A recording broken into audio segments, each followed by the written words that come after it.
Le Grand Matin Sud Radio, 7h-10h, Patrick Roger, Laurence Garcia. Allez, à 8h15 sur Sud Radio, c'est l'heure du petit déjeuner politique avec notre invité Philippe Martinez, secrétaire général de la CGT. Oui, bonjour Philippe Martinez. Bonjour. La fin du gouvernement Castex, la retraite à 64-65 ans, la réforme de l'assurance chômage, la menace du troisième tour social, le poids des syndicats aujourd'hui, l'état de santé aussi de la CGT, autant de questions que nous allons essayer d'aborder. Commençons donc par la transition, le nouveau quinquennat, là, Macron, et la fin qui se termine avec les adieux hier soir, entre guillemets, de Jean Castex à la tête du gouvernement. Quel adjectif pour qualifier le bilan social du président Emmanuel Macron ? Social, vous dites ? Oui.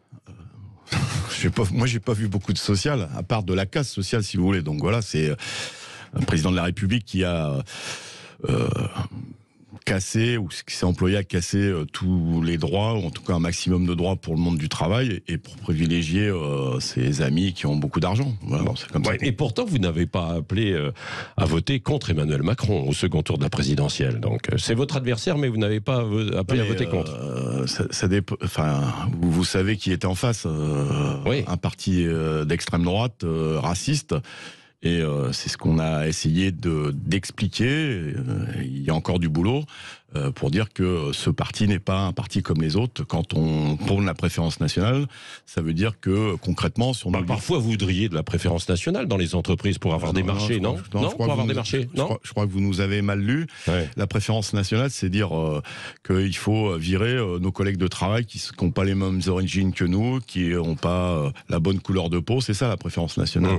C'est différence avec la souveraineté en fait économique. C'est l'opposition entre le monde du travail. Nous, le monde du travail, il doit être uni, et quelles que soient les origines. Ouais. Mais sur la question de la souveraineté, là, est-ce que vous êtes d'accord globalement avec la tendance actuelle où on dit qu'il faut relocaliser des entreprises ? Non seulement on est d'accord, mais on se bat, nous, tous les jours pour la relocalisation d'activités. On vient de remporter une bonne première victoire en Normandie, à côté de Rouen, où une usine de recyclage de papier, vous voyez, était fermée, et grâce à notamment la lutte des salariés, avec le soutien de la CGT, cette usine est en passe de réouvrir pour recycler du papier, pour faire du papier d'emballage, du papier ouaté pour l'isolation des logements. Voilà des projets qui méritent beaucoup plus d'attention, et c'est des batailles de la CGT. Oui, alors vous dites Emmanuel Macron casse sociale, cela dit, le quoi qu'il en coûte, le chômage partiel qui a permis de sauver des entreprises et donc des salariés pendant la crise du Covid, là vous pouvez vous le remercier ou pas pour ça ? Il y a deux choses. Oui. Moment, ça démontre que l'État, ça sert à quelque chose, contrairement à ce que on peut entendre régulièrement, que l'État doit pas se mêler de l'activité des entreprises privées. L'État, il doit servir à faire en sorte que les citoyens soient égaux dans ce pays. C'est la République qui dit ça. Ouais. Après, à quoi a servi cet argent ? C'est une autre question. Oui. Si on sauver des entreprises quand même, non ? Écoutez, si on prend le secteur aéronautique, par exemple, vous vous rappelez, en 2020, on nous a annoncé la catastrophe parce qu'effectivement, il n'y avait plus d'avions dans le ciel. Les commandes étaient là, mais il n'y avait plus d'avions dans le ciel. Eh bien, on a supprimé des emplois, et aujourd'hui, comme on dit, on rame pour retrouver des effectifs, des qualifications, des savoir-faire. Il y a certaines entreprises qui sont obligées de rappeler des retraités parce qu'elles n'ont plus les effectifs nécessaires. Ça, c'est un paradoxe. Donc, l'argent... comme vous dites, le quoi qu'il en coûte, il a servi beaucoup pour les entreprises, beaucoup, mais beaucoup moins pour les salariés, et ça a servi à financer les suppressions. Les salariés, quand même, dans beaucoup de secteurs qui ont été protégés. Je vous ai donné un exemple. Je vous ai donné un exemple, mais si vous voulez, mais on va y passer très longtemps. D'exemple où l'argent, il a d'abord servi aux restructurations, et ça, c'est anormal. C'est pour ça qu'on demandait la conditionnalité des aides et la transparence des aides. On donne de l'argent public, oui, mais pourquoi faire ? Pour virer des gens, ou pour moderniser l'industrie, pour faire en sorte que l'industrie soit compatible avec les questions environnementales ? Ça, c'est des bons sujets. Ouais. Et comment vous expliquez aujourd'hui, alors Philippe Martinez, que dans beaucoup de secteurs, on n'arrive pas à recruter, alors qu'on a toujours quand même un taux de chômage, même si le gouvernement dit qu'il a baissé, assez incroyable. C'est un paradoxe. Non, c'est pas. C'est bien. Les problèmes sont bien identifiés. Ça s'appelle, dans un jargon un peu technocratique, l'attractivité des métiers. Et c'est quoi le problème ? Salaire. C'est-à-dire qu'on ne paye pas les gens à la hauteur de leur qualification. Deuxième chose, c'est conditions de travail, pénibilité. Et puis, troisième chose, on en parle moins souvent, c'est le sens du travail. C'est-à-dire, je fais un travail, à quoi ça sert ? Quelle est sa finalité ? Ben voilà pourquoi on a du mal à recruter. Oui. Bon, mais les salaires, d'accord, mais alors si on augmente tous les salaires, on va avoir une inflation assez terrible. Déjà, en fait, que les prix... Non, c'est... Déjà, pour l'instant... C'est ce que disent beaucoup d'économistes, quoi. Oui, Non, mais, enfin, certains. Là, oui. pour l'instant, les salaires, c'est pas, c'est pas terrible. Ouais. Et puis, il y a de l'inflation. Donc, vous voyez, il y a besoin de répondre aux exigences des salariés. Enfin, il y a des salariés qui, même en ayant un salaire, n'arrivent pas à boucler les fins. Non, mais c'est vrai. Vous avez entendu cette étude là qui vient de sortir, que globalement, les Français considèrent qu'il leur manque en moyenne 400 € par mois pour vivre dignement, pas pour s'acheter des châteaux et des yachts. Quand la CGT propose un SMIC à 2000 €, vous voyez, on n'est pas à côté de la plaque, puisque le SMIC est actuellement à 1645 € et des brouettes augmentées de 400 €. On est même en dessous de ce que demandent les Français, vous voyez. Est-ce qu'il y a aussi dans notre société une perte peut-être de la valeur travail ? Non, pas de la valeur travail. Non, vous ne croyez pas ? Du sens. Du sens du travail. C'est-à-dire qu'il y a beaucoup de salariés, j'en croise beaucoup, et vous devez en croiser aussi, qui s'interrogent sur le sens de leur travail. C'est-à-dire, je vais au boulot, à quoi ça sert ? Ce qu'on me demande de faire, est-ce que c'est bien et c'est dans l'intérêt de mon travail ? Est-ce que c'est la mise en œuvre de mes qualifications ? Ça, c'est un vrai sujet. Donc, c'est pas la valeur travail, c'est le sens du travail qui est perdu. Quelle est votre priorité, Philippe Martinez, dans les combats que vous voulez mener là, dans les mois qui viennent, dans les semaines qui viennent ? On a deux priorités essentielles qui correspondent à ce qu'on entend quand on va dans les entreprises et les services. Vous l'avez dit, la question des salaires, pas le pouvoir d'achat, la question des salaires. Et puis, les questions... Pas le pouvoir d'achat, vous dites ? Mais non, parce que... Non, mais parce que, bon, expliquez, oui. Oui, je vais vous expliquer. C'est-à-dire que les gens, ils veulent pas une prime. Les primes, c'est ce qu'on pourrait dire le beurre dans les épinards. Mais il faut que l'assiette soit pleine. Vous voyez ? Donc, quand on a un salaire, c'est tous les mois. C'est pas une prime, parce que les courses, faut les faire toutes les semaines. Aller à la station-service, c'est pour certains toutes les semaines aussi. Donc, c'est tous les mois qu'il faut un plus sur sa feuille de paye. Et puis, la feuille de paye, ça fait la transition avec le reste, c'est-à-dire de notre bataille, c'est la question de la sécurité sociale. La sécurité sociale, ça finance la santé. Il y a un problème de santé dans notre pays. Pas de l'hôpital, notamment.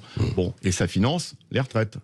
Si vous fermez le robinet qui finance les retraites, c'est-à-dire exonération de cotisations sociales, c'est sûr que bientôt on va nous proposer de travailler jusqu'à 80 ans. Ouais. Donc ce qu'a mis en place Emmanuel Macron là, avec des chèques, des primes, tout ça, vous le qualifiez comment ? Alors vous dites que c'est pas la bonne solution. Et pour quelqu'un qui n'a pas grand-chose, une prime, évidemment c'est le bienvenu, mais ce qu'il faut, c'est pas une prime, c'est une augmentation tous les mois, parce que les problèmes de pouvoir d'achat, c'est tous les mois. Alors ça, ce n'est pas Emmanuel Macron qui détient les clés des entreprises.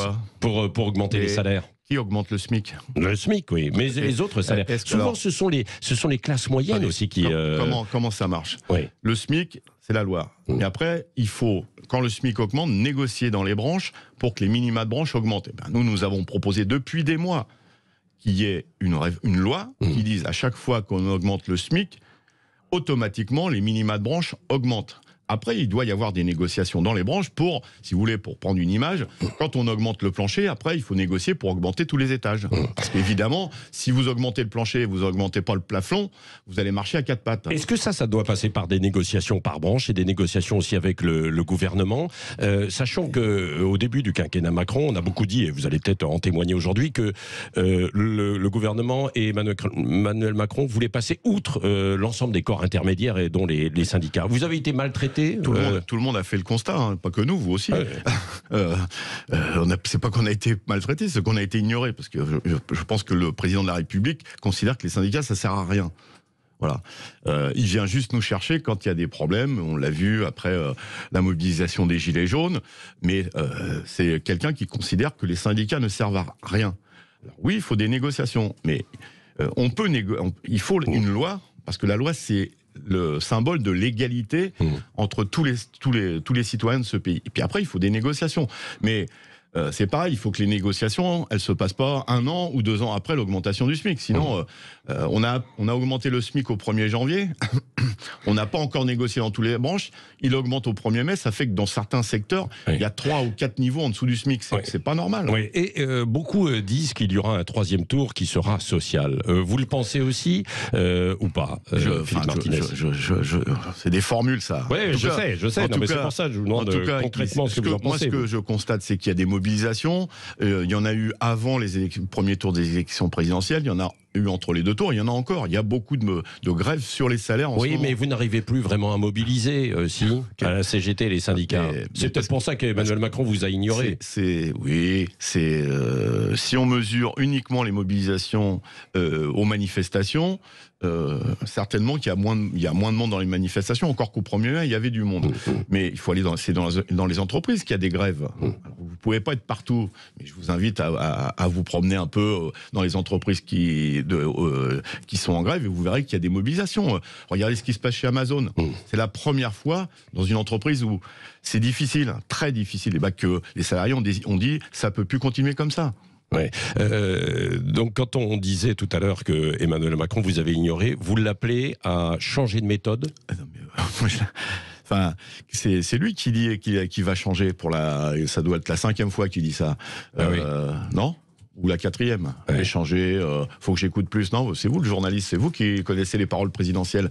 Nous, on croit que ce que on voit. Donc les paroles, ça va, il faut des actes. Le prochain Premier ministre, ce sera peut-être Elisabeth Borne.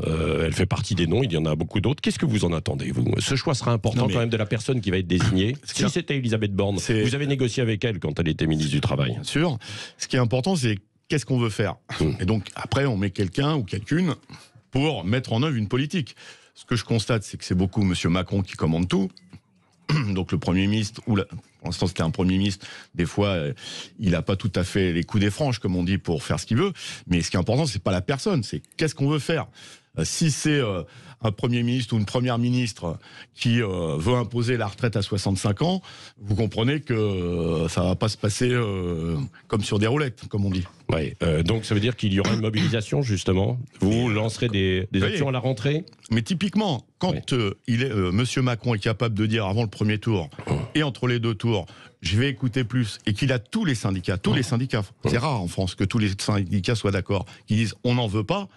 Faut qu'on m'explique ce que ça veut dire écouter et entendre surtout. Est-ce que vous lui conseilleriez, si vous pouviez conseiller Emmanuel Macron, entre guillemets, de mettre un Premier ministre plutôt de tendance de gauche? Je vous le répète, c'est pourquoi faire? Pourquoi faire? Sur quel programme? Si c'est pour mettre le SMIC à 2000 €, mettre la retraite à 60 ans, remettre en place des cotisations sociales, travailler les relocalisations, on en a parlé, refaire un vrai commissariat au plan pour voir la France dans 30 ans et pas uniquement viser la prochaine élection présidentielle, évidemment, on sera plutôt content. Vous souhaiteriez Jean-Luc Mélenchon comme Premier ministre? Je vous le répète. Ah bah non, mais là, Jean-Luc Mélenchon, non. Jean-Luc Mélenchon propose la retraite à 60 ans, c'est plutôt bien. Quand il propose le SMIC à 1400 € net, c'est pas suffisant. Premièrement, il faut parler du brut, parce que je vous ai dit, le brut, c'est des cotisations sociales, comment on finance la retraite à 60 ans, et puis 1400 € net, ce n'est pas suffisant. Donc, on préfère plutôt un gouvernement qui proposera la retraite à 60 ans plutôt qu'un gouvernement qui propose la retraite à 65 ans, mais il y a encore des efforts à faire. Est-ce que vous allez appeler pour les législatives à voter pour un parti? Non. Non, mais vous pourriez pour Jean-Luc Mélenchon, puisque vous dites que vous êtes d'accord avec lui sur beaucoup de choses. Non, vous faites des résumés. Je vous ai dit que la retraite à 60 ans, ça nous convient. Donc ça, évidemment, on le dit. Mais je vous ai dit qu'il y a encore des efforts à faire en matière de niveau de salaire. Je vous le répète, il y a une enquête qui vient de sortir. Les Français disent qu'il nous manque 400 € tous les mois sur la feuille de paye. Eh bien, nous, on propose le SMIC à 2000. Philippe Martinez, est-ce que vous avez déjà planifié votre prochaine mobilisation avec des dates ou pas? On a planifié un certain nombre, on y réfléchit. Évidemment, ça dépendra aussi, par exemple, sur la retraite, des décisions ou des mesures. En tout cas, je déconseille fortement au président de la République d'essayer de nous faire des coups tordus, comme on dit, pendant les congés, parce qu'on saura répondre... Pendant l'été, ah oui, c'est ça, vous craignez que ça passe pendant l'été. En général, comme ils sont courageux, ils passent ce genre de mesures quand une partie de la France n'est plus au travail. Ouais.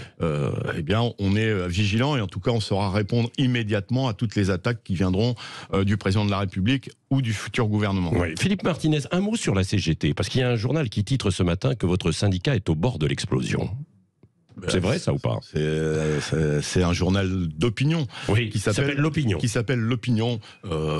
Ils ont le droit de raconter des choses. On sort d'un comité confédéral national, c'est-à-dire l'assemblée de tous les dirigeants de la CGT, et notre résolution a été votée à 90%. Bon, il y a des débats dans la CGT, c'est normal. Il y a des débats, oui, aujourd'hui. Il y a eu du harcèlement sexuel aussi, avec quelques affaires. Une affaire, c'est vrai. Non, mais c'est vrai. Il y a des débats d'idées et il y a des débats d'idées. Oui. On nous a reproché pendant des années d'être tous unanimes, etc. Et maintenant qu'il y a des débats, on nous reproche qu'il y ait des débats. Il faudrait que l'opinion soit un peu cohérente. Après, l'autre sujet, c'est la CGT a été la première centrale syndicale et parmi les associations et partis politiques à créer une cellule de veille bien avant MeToo contre les violences faites aux femmes et les harcèlements qu'on pouvait trouver dans notre organisation. Ah bon, parce que c'est pas ce qui est dit, il y a des femmes qui se plaignent. J'ai la prétention tout à fait modestement de mieux connaître la CGT que la journaliste de l'Opinion qui a écrit cet article. Mais peut-être qu'elle connaît mieux que moi. Hein. Donc...